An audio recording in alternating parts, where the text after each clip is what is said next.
Welcome to another Flashback Monday.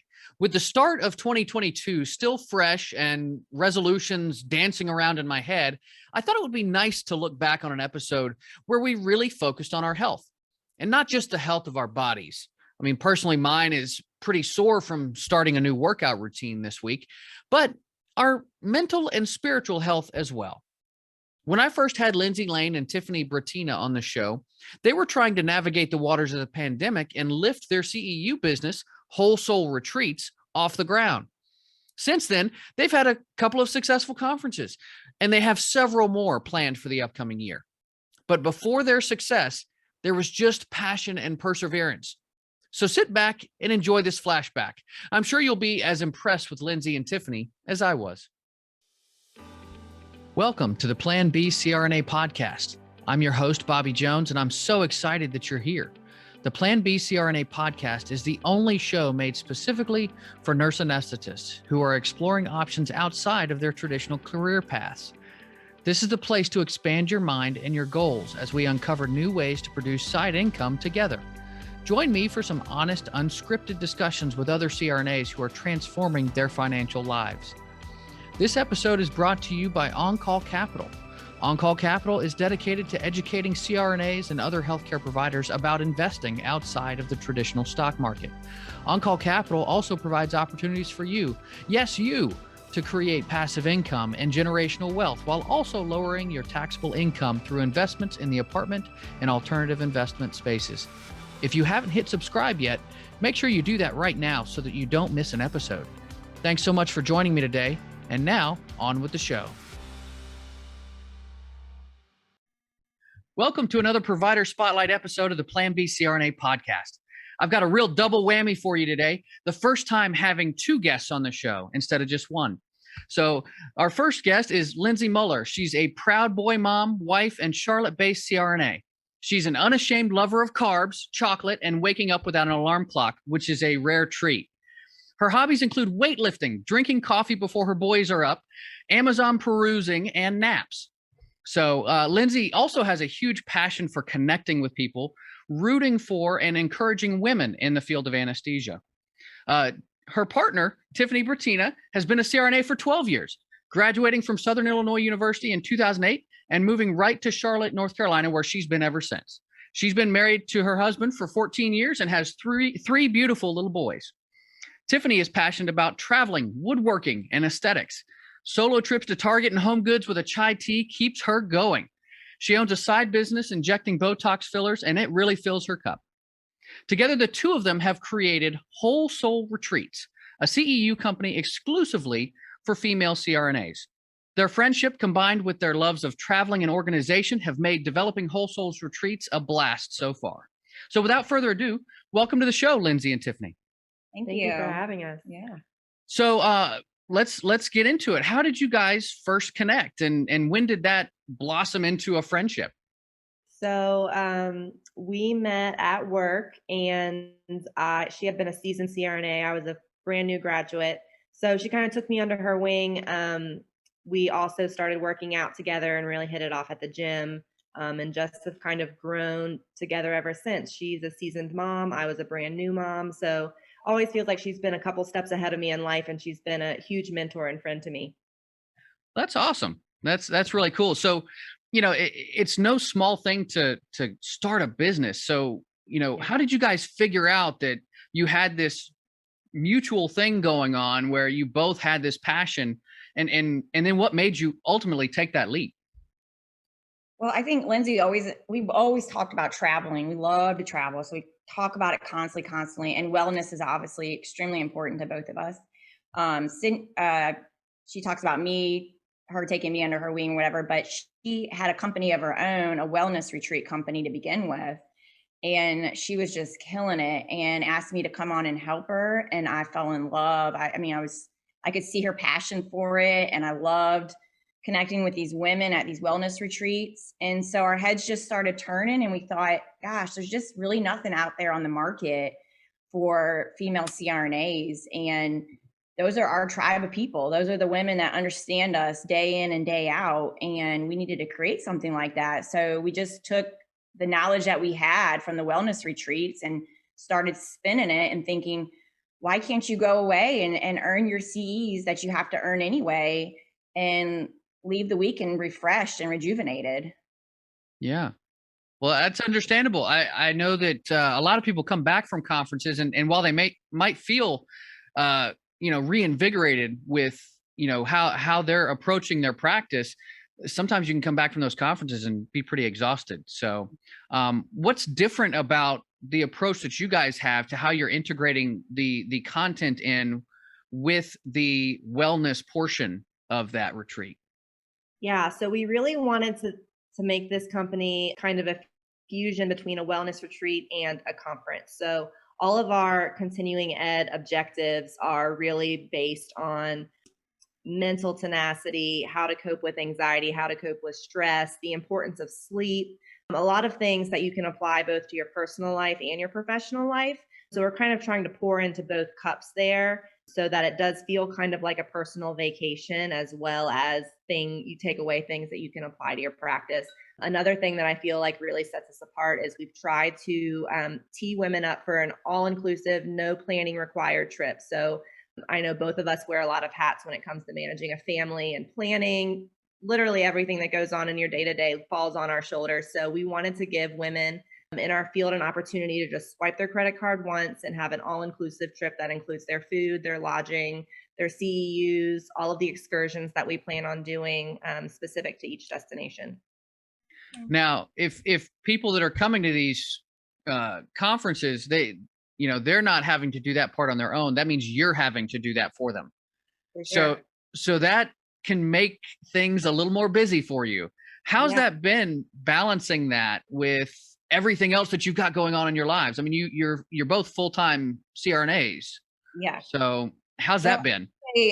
And probably like a lot of CRNAs, we work very well under pressure. I mean, that's where we thrive. If we don't stay busy with a full to-do list every single day, it's let's sit on the couch and then we drift off. So for me and her, making that list every day and knowing that we have to check these boxes is what keeps us going. And we've just, being a mom, both of us being moms and learning to juggle a CRNA schedule and a family life and being married, et cetera, we've learned to just squeeze it in. At the end of the day, I really don't know how we do it, but we make it happen.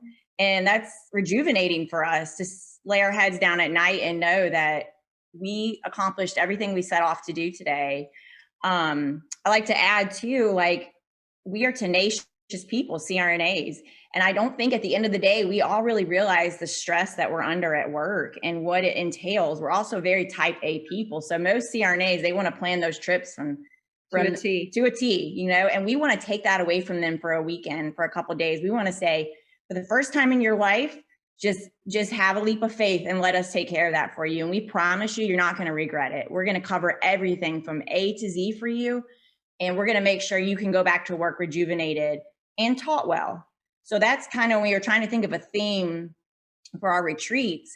We wanted it to really, really, really focus on how can we prevent burnout for anesthesia providers, because burnout is real and it's a topic that's kind of taboo that we don't speak about, but it needs to be laid on the table, and we need coping mechanisms to figure out how can we have a long-lasting career and not fall into the negative components that come with being an anesthesia provider. Yeah, that's and something that kind of strikes a chord with me about burnout. Obviously, I'm retired from the profession now.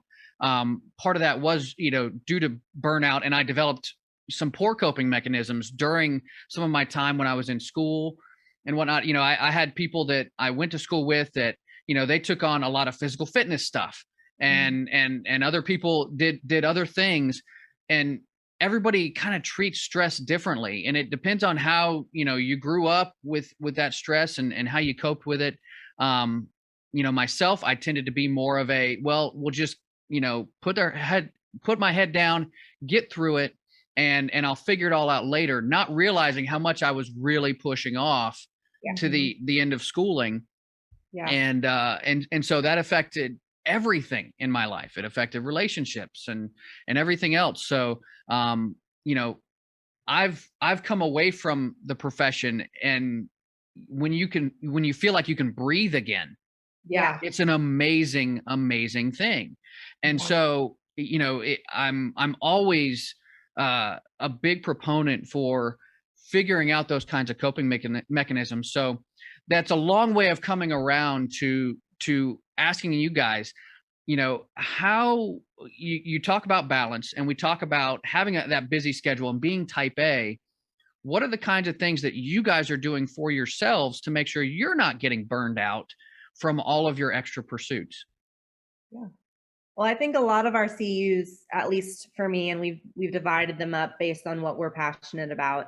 So Tiffany's got a good bit on aesthetics, but I've got a good bit on things that I sought out to educate myself on based on my own poor coping mechanisms. So I talk a lot about what the importance of getting 8 hours of sleep at night. And I think, there's a lot of studies and research that show that plays into personal and professional performance and overall quality of life. So the things that we're putting in, or the things that I'm putting into my CEUs, are all things that I really try to apply to my own life, which would be a really balanced diet, watching my caffeine intake, getting that 8 hours of sleep, getting outside, the importance of vitamin D, just simple things like that. They're things that I've taught myself in order to juggle a profession on top of everything else that we juggle. And those are the things that I really have a passion for teaching other anesthetists. Yeah. And I think to add on that, Lindsay and I have a real keen understanding of each other, and that we have quite like a spidey sense. And I think we're really good at saying, look, you seem a little tight today, a little stressed today. And we've really been having that connection where we can say, you know what, we're going to put this off and we're going to tackle this on Friday. And today is not the day. We're not going to talk about business today. Yeah. We both make sure we get our workouts in no matter what, because that's what fuels us. We make sure we get our family time in no matter what. We don't ever justify the business over those type of things. And we know that we're going to make mistakes along the way. And we know that we might miss a couple of deadlines, but we order our day in of importance. So we definitely don't push each other to the point of this is not fun anymore. Right. And I think the cool thing about owning your own business in comparison to working for a hospital is that you can make it a priority to make it something that you enjoy and set those boundaries for, I'm going to leave this here and walk away and do something for myself, and I'm going to come back to it, so that this business has stayed something that we both just really love working on. Because when we started it and when we birthed it, we said this is going to be something that we do for fun, and we're never going to overstep that boundary and make it something that we dread, because then it's not a passion anymore. Yeah. Yeah. Well, I think that speaks to the idea of when you find that purpose, it's you're not making your life more complicated by pursuing that. The pursuit is what's fueling you and giving you that purpose. So very powerful stuff. So you mentioned earlier about splitting up some tasks according to what your strengths are or what your passions are. Not everything with starting a business is exactly plays to what your strengths are. So what are some of the things that have come up that maybe, neither one of you had an idea about and you had to figure out a way to get through it? We balance each other pretty well. I would say Tiffany is a Google and research queen, whereas if I don't know the answer, I really get overwhelmed very easily and defer to her. So she has a lot of strengths where I have weaknesses. I feel like I have some strengths where she has weaknesses, and we just volley off of each other. But as far as like the business stuff, the spreadsheets and the LLC creation and all of that stuff, Tiffany has carried the team on that one. As far as sourcing vendors and itineraries and planning things and timing of things during the retreat, because it's really hard to herd 20 women around. I feel like I have a passion for figuring out how to do that. It's kind of like a Tetris puzzle. And we both have just volleyed off each other in that way. And there are things that I feel like I can transparently say to Tiffany, that makes me really anxious. I don't even want to try to do that. And she's like, all right, I'm going to figure it out. Yeah. And we just play off each other. And we're humble enough to admit that we have a team behind us. So my team is my husband. He sees me stressing over spreadsheets and he's like, I got that. That's so easy. Whereas I didn't grow up doing spreadsheets. We don't need spreadsheets in anesthesia school. So it wasn't something that I was familiar with. And he was like, oh, this is easy. He made it in 30 seconds for me. And I thought, you know what? That's it. That's amazing. And I realized I don't have to do all this myself. I'm going to ask him for his opinions and his thoughts. We've sent out a lot of polls. Like, what do you think you would like to do? I would say probably the most difficult part for me is the social media. Oh, tell me about that. Yeah. Jeez. So Ugh. just trying to keep up on the trends and the hashtags and your stories and your grid posts, and having like a cadence really for the week of like, you need to send out your monthly emails. That was all new to And me. that's the face And of marketing now. It that really is. yeah, that's the way that it's going to go from now on. So you either get on board or you fall behind. And that's definitely been a learning curve for, I think, both of us. Yeah. So we're still learning, and we're still behind a little bit, but we're trying to catch up. Yeah. Do you guys have anything that you are able to figure out how to pre-schedule your posts and stuff like that? Are you using certain websites to help you with that, or how's that working for you? Played around with a couple different apps like Hootsuite and AppV. We settled on an app called Later, which has different levels that you can purchase, and we're just using the free version now. But it's pretty user friendly, and that means a lot coming from someone who's just not technologically savvy. So we really like the Later app for social media, and then we use Flowdesk, which is super user friendly for our email campaigns, and pretty affordable compared to its other competitors. So those are the two that we've landed on. Still teaching ourselves the odds and ends, but for the most part, I would say they're pretty intuitive. Yeah. And we've sourced that when we needed it. For instance, neither one of us knew how to create a website.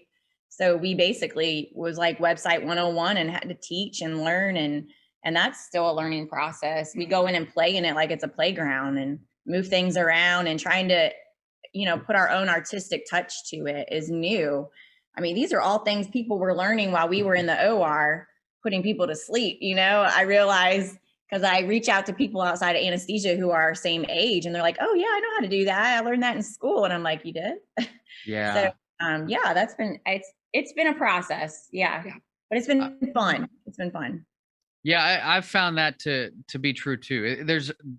There are certain things I tried to start off with editing my own podcasts and things, and I realized within about 2 days that just wasn't going to fly. I needed, I had talked with other podcast hosts who had done it themselves, and then I talked with others who outsourced that, and just figuring out where my, skill set was and the learning curve that I would have. It was kind of a no-brainer. I said, I have to outsource this. It's just like anesthesia and anything else. I think that letting your pride get in the way of being successful is not going to do you any service. And just like, if you haven't done a neuro case in 6 months, I know exactly who I'm going to go ask and say, what is this surgeon like? What does he need? What can I expect? And for things like building a website, I'm going to go to somebody who has experience with that and rely on them to kind of show me the ins and outs and give me the down and dirty of what I need to know. So that's been hugely helpful too. Yeah. And I'll say that flows into our retreats as well. With our wellness retreats in the past, being able to bring yourself there and be vulnerable in front of these women and whoever was there was eye-opening to other people. It really, really helped these other women feel comfortable and to let their guard down, because we have a hard time letting our guard down in anesthesia. We have to be at the top of our game 24/7. So to be able to sit down and take all those hats off and say, gosh, she's not perfect either, and we're full on ready to tell them about our mistakes and our trials and what we've gone through to get where we're at. I think that's really one of the pillars of our business. Yeah. Yeah. I love that focus on vulnerability. There's a certain level of bravado that we almost have to carry into the operating room when we walk into our day. And, I always, when I was teaching students and, you have your certain students that are kind of the fidgeters, and they just have to be, they have to be doing something. And I always encourage, like, step back, let's look like we've done this before, like let's whatever attitude we're putting out there is the attitude that is pervasive in the room. Yes. And so if we're all over the place and we're agitated, that's going to be pervasive.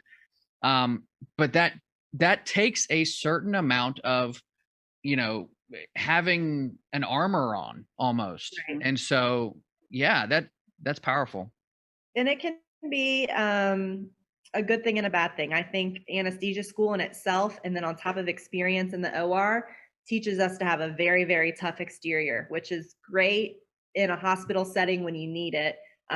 I am guilty of wearing that tough exterior at home, and it's hard to differentiate, you know, who you are as a person in the OR when you need to advocate for your patient, and who you are as a mom and as a wife. And I think that one of the groundbreaking conversations that we typically have on these wellness retreats is how to take that exterior off and be yourself and be in your own skin and leave that at work. And I think that's a really hard skill set to tackle. Mm-hmm. Yeah, you know, something that we don't really focus on in any of our schooling is the emotional intelligence component that is associated with being a really good provider, and not just a good provider, but a good person. You know, a good husband, wife, you know, mother, daughter, you know, father, son, whatever it is in your life. You know, those things are made harder when you cannot approach them from a spot of emotional wellness. Right. So, well, so, you know, to get back to a little bit more of your business, I know we did take a little side jaunt there. How much are you guys putting into this business from a financial standpoint to get started? And then what are some of the projections that you have moving forward? I know that you're just getting into this business. Yeah. So, tell us a little bit about that. So we're having one retreat this year, and at the end of October. We are banking on having 16 women there, and we charge anywhere from $2,000 to $3,000 a person, and that includes your CEUs. We have a personal chef. We have some excursions that we go on, like a catamaran cruise. We get some masseuses in the house and have them each have a massage. So it includes a lot, but it's a high price point. We want to keep that high price point there because we want it to be a high-end retreat, because I think that's what women in our career deserve. So as far as price point goes there, 16 times $2,000. Yeah. And I don't think, and I'm going to be absolutely honest, most people won't believe this. We did not sit down with a number in our head of what we wanted to make off this. Like when she approached me one day with this idea in the hallway, she was like, I was just thinking, like, don't you feel like we're losing so many friends to burnout? And like, where can we go? Because we've been on anesthesia conferences where you sit in a hotel room, in a hotel conference room, and it's freezing cold, and you're just listening to lecture after lecture, and 14 hours go by and you're just exhausted. And then you're like, oh, should we go visit because we're in this town? But you're too tired to even do that. And we thought, how can we make this different? Like, there has to be a different way to do this. And so we never had a spreadsheet about profits. And I think we both really just wanted to protect ourselves and not losing money with the investment. But I'll tell you, most of it is sweat equity and planning and spending the hours. Obviously, we're not paying ourselves hours, but we put a ton in. Yeah. As far as the initial investment, we had to pay around $2,000 for the website to be developed and have all of the back end be functional for sales. And then we had to pay to put a down payment on the villa that we're staying at. And I will tell you that you pay about half of that. We've already made that back with sales from clients. So we're already starting to see, okay, we've gotten some paying clients. We're going to use that money to pay the second half of the villa. So I would say all in all, we've put in maybe $7,000 total between the two of us. And obviously our startup costs are going to continue. We will have special little surprises for the women when they get there, which we're going to have to stock order that kind of stuff and have it on hand for our further retreats, you know? So, I don't know. I'm hoping that our startup costs will stay under 20 grand, but, we don't really know our projected revenue yet, do we? We hope, we hope it's great. I mean, I guess our future goals is to host 4 of these a year. Okay. And when things are more COVID friendly, we hope to venture outside of the United States, because that's where most of our wellness retreats were in the past. So we have a lot of experience hosting retreats in Costa Rica, Belize. Really, that's where we flow best. I mean, honestly, planning retreats domestically is 10 times harder than planning a retreat outside of the United States. So we hope by next year that we can have at least 2 domestic and 2 outside of the United States. That's our goal. Okay. And you know, I don't measure success just strictly in dollars and cents. You know, the the part of this that I think is important is that you're pursuing a passion. You are getting some form of fulfillment from what you are providing for others. You are filling a gap that there is in this industry and in this career field. You're providing a service that is so needed for women in this community. And so there is something that you're gaining from that you can't put a price on. So, and like you said, if you're breaking even, but you get to go on all these trips and you get to have these real experiences with all of these people throughout this time period that you have this business, I think that's a great thing. So that's success in and of itself. And there's a lot more to life than the pursuit of financial gain. Right. Yeah. And I have to agree. We spun on social media. I think the greatest gift for us is hearing back on social media that we are sought after, that these women want to come with us because of their experiences and they can't wait for the next retreat. Yeah. And they went back a better person. Like, those fill our cup. Those are the comments that we want to see and we strive for. So at the end of the day, I think that's our ultimate goal. Okay. So, question just off the top of my head. When does the men's division come in here? Are you going to work with some guys and develop a side here? We've gotten this question a lot. We've gotten it a lot, and everyone asks when our first co-ed retreat is going to be. And I think that the anesthesia profession, this is needed just in the anesthesia profession in general. Our wheelhouse is so small right now, and I want to make it perfect before we expand. But we absolutely have plans of making something co-ed for all CRNAs to be able to attend. Well, and I'm not even talking about all both men and women. I'm talking about a men specific here. Like that's my question is, what kind of an idea would that look like? And do you have anybody in mind yet to start getting that ball rolling?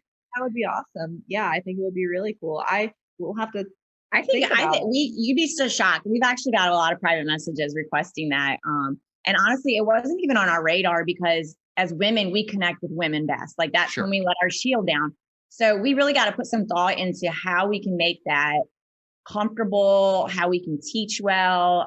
It's so many aspects that you don't think about because we really want to stay on a personal level. We're talking sitting around a living room on the couch in your most comfortable pajamas and just being relaxed. We don't want anyone getting dressed up and walking down to their pantsuit. Yeah, to some stale cantaloupe salad and cold coffee. So we want to create that environment for men that would feel like what we are yearning for too. So I think after a little bit of put some thought in it and let us get a couple good retreats under our belt, I really feel like that's a possibility. Yeah. I know, and I know I'm pushing here when you guys are just getting started. So but it's awesome. It keeps us motivated to keep thinking about other things. So yeah, well, it has been such a treat having you both on today, and to finish us off here, I want to give people a chance to get a hold of you. How can they do that? Sure. So you can email us directly at wholesoulretreats@gmail.com. We also have a website where you can get on our mailing list and you'll get all of the announcements for all of our retreats. It's wholesoulretreats.co. And then you can follow us on Instagram at wholesoulretreats. Very cool. Well, the time has flown by with this episode. I look up and it's already been a half an hour, but that's going to be another one in the books for us. And I hope everyone will join us for our next episode of the Plan B CRNA podcast. Thank you. Thank you, guys. In talking with Tiffany and Lindsay, I can't help but think of how they started out by just trying to solve a problem that they saw within their colleagues. In the process, they were authentic in putting their own personal stamps on their retreats. They play so well off of each other, with each of them complementing each other's talents. This is so crucial to consider when building your own team, and it doesn't happen automatically. But when you do find that right combination, boy, does it make things that much easier. They haven't let pride get in the way of their progress either. Many things may seem easy at the time, but figuring out what tasks are worth your time as a business owner and which ones aren't is important. Part of the fun is in learning about new things, like the new social media landscape, for instance. But as you grow your business, it's important to gravitate toward the tasks that get you jazzed and outsource the others that don't, if you can. I hope you enjoyed our show today. Thanks for listening, and we'll see you on the next episode. Thank you so much for joining me for another episode of the Plan B CRNA podcast. If you haven't already subscribed and reviewed the show, I'd be honored if you took the extra time. It really helps to expand our reach and get the word out about the show. If you're a CRNA who is interested in sharing your story on our podcast, I'd love to have you. Please email me at bobby@oncallinvestments.com for more information. This episode was brought to you by On-Call Capital. They are dedicated to helping providers like you develop passive income and generational wealth through investments in the apartment and alternative investment spaces. Feel free to check out their website at www.oncallinvestments.com and subscribe to their free educational email series. You can find On-Call Capital on Facebook, Instagram, and Twitter. You can also check out our YouTube page, where you'll find all of the show episodes along with other educational videos. Thanks for listening, and we'll see you on the next episode.